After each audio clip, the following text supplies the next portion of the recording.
You are treating a 66-year-old man with diabetes, ischemic heart disease, hypertension and cardiac failure.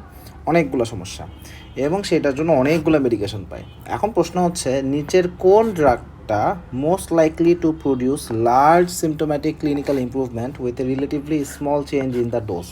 তার মানে প্রশ্নটা হচ্ছে কোন ড্রাগের ডোজ অল্প একটু বাড়াইলেই আমি খুব সিগনিফিক্যান্ট ক্লিনিক্যাল ইমপ্রুভমেন্ট আসলে দেখব। তার মানে ডোজ ডিপেন্ডেন্ট রেসপন্স এইখান থেকে আসলে জানতে চাওয়া হচ্ছে। তাহলে আমরা অপশনগুলো দেখে দেখে আমরা সেই অনুযায়ী কমেন্টগুলো করি। তাহলে প্রথমে বলেছে পায়োগ্লিটাজোন, মানে আমি এক এক করে আসি।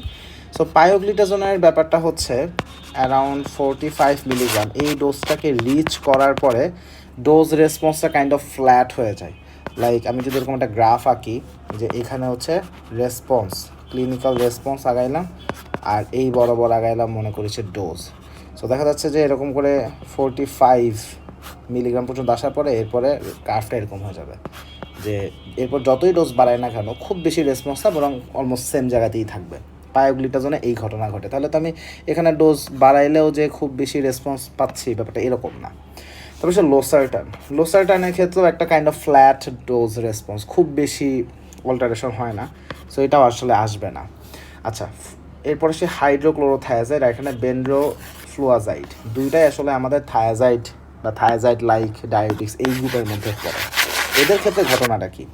এদের ক্ষেত্রে ঘটনা হচ্ছে আমি যদি এরকম একটা ডোজ আর এখানে ক্লিনিক্যাল রেসপন্স এরকম একটা কার্ভ আঁকি, সো দুইটা ক্ষেত্রে দেখবো যে ইনিশিয়ালি ডোজও বাড়তেছে, রেসপন্সও বাড়তেছে, বাট এর একটা পরে গিয়ে ক্লিনিক্যাল রেসপন্স আর খুব বেশি একটা বাড়ে না, মোটামুটি হয়তো বা একই রকম থাকে।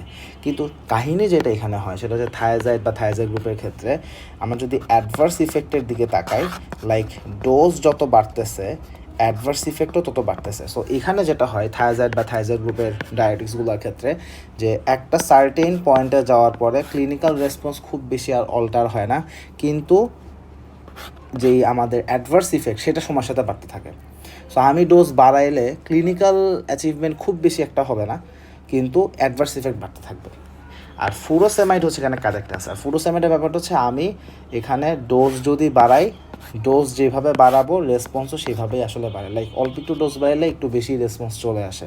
এটা ফুরোসেমাইডের সাথে হয়। সেখানে কারেক্ট অ্যান্সার হচ্ছে ফুরোসেমাইড, যেটা ক্লিনিক্যাল ইমপ্রুভমেন্টটা একটু ভালো রকমই হয় যদি আমি small change in the dose করি। সো আমি যদি ফুরোসেমাইডের ডোজ বাড়াই আমি সেই অনুযায়ী ক্লিনিক্যাল ইমপ্রুভমেন্ট পাই। এবং আমরা কিন্তু প্র্যাকটিক্যাল লাইফ এটা করি। যেমন কোনো একটা পেশেন্টে acute left ventricular failure develop করছে, সেখানে পেশেন্টের পালমোনারি এডেমা হয়ে যাচ্ছে।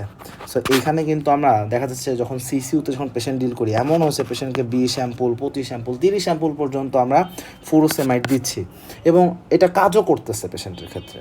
সো ব্যাপারটা হচ্ছে এই যে এটার আমি ডোজ বাড়াইলে সেই অনুযায়ী ক্লিনিক্যাল ইমপ্রুভমেন্ট অ্যাকচুয়ালি পাই। সো প্র্যাকটিক্যালিও এটার অ্যাপ্লিকেশন আসলে আছে। সো কারেক্ট আনসার হবে এখানে ফুরোসেমাইড।